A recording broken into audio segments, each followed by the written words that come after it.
যাচ্ছে, পাশাপাশি আমাদের রেডি টু কুক সবজিও যাচ্ছে। আমরা সবগুলো প্রোডাক্ট আপনাদেরকে দেখাবো। আশা করি আপনাদের ভালো লাগছে যে আমাদের আজকে কী কী প্রোডাক্টগুলো আপনাদেরকে আমরা ডেলিভারি করছি পুরো ঢাকা সিটিতে। আমরা প্রথমেই শুরু করবো হচ্ছে পাহাড়ি হিলি চিকেন দিয়ে, যেটা হচ্ছে রাঙামাটি থেকে আমরা নিয়েছি পাহাড়ি হিলি চিকেন। হচ্ছে এরকম ফ্রেশ পাহাড়ি হিলি চিকেন আমরা একদিন আইস করে তারপর আমরা ডেলিভারি করি। এটা হচ্ছে দেশি হাঁস,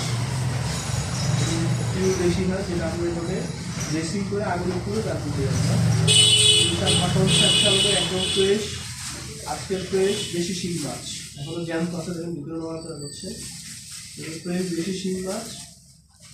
এছাড়া থাকছে আমাদের পূর্বাচল থেকে সংগ্রহ করা একদম অরিজিনাল দেশি চিংড়ি, যেটা একদম কাঁচা এখনো জ্যান্ত চিংড়ি। এটার সাথে চিংড়ির সাথে অন্যান্য কিছু মাছও মিক্স থাকে, এটা অরিজিনালি বিলের মাছ, ওটাও বিলের মাছ, এটার সাথেও মিক্স থাকতে পারে। এগুলো হচ্ছে অরিজিনাল চিংড়ি, এটাও দেশি চিংড়ি, তবে এটা জ্যান্ত না। এটা হচ্ছে আমাদের রেগুলার দেশি চিংড়ি। সাইজগুলো একটু দেখেন। আচ্ছা, এই দুইটা চিংড়ির মধ্যে পার্থক্য বুঝতে হবে। এটা হচ্ছে একদম জ্যান্ত পূর্বাচল থেকে আসা চিংড়ি, একদমই জ্যান্ত। এবং এই চিংড়ি দেখেন এটা আমাদের ফ্রেশ রেগুলার যে চিংড়িটা সেটা। এর পাশে থাকছে বাগদা চিংড়ি। আজকের চিংড়িগুলো একটু দেখাই, একদম মিড সাইজ থেকেও বড়, এটা একদম মিড সাইজের বাগদা চিংড়ি। প্রত্যেকটা চিংড়ি আছে ফ্রেশ চিংড়ি। সেইখানে থাকছে আমাদের টুনা মাছ, সাগরের ফ্রেশ টুনা মাছ। এটা কাস্টমারি কোনোটা আমরা ফ্যামিলি সাইজ করে কেটে দিয়েছি, এভাবে প্রত্যেকটা অংশই থাকছে।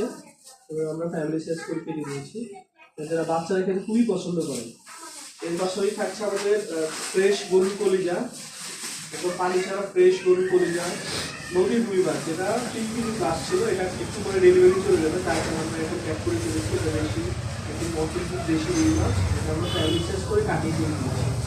এছাড়া আমাদের কাছে রেডি টু কুক সবজি পাবেন, যেটা হচ্ছে রেডি টু কুক সবজির মধ্যে প্রথমে আমরা আছে হচ্ছে প্রসেস করা লম্বা ডাঁটা, এর পাশে থাকছে প্রসেস করা কচুরলতি, এবং আয়রন সমৃদ্ধ হচ্ছে কলার ফুল বা কলার মোছা। এছাড়া পিঠা উৎসবের জন্য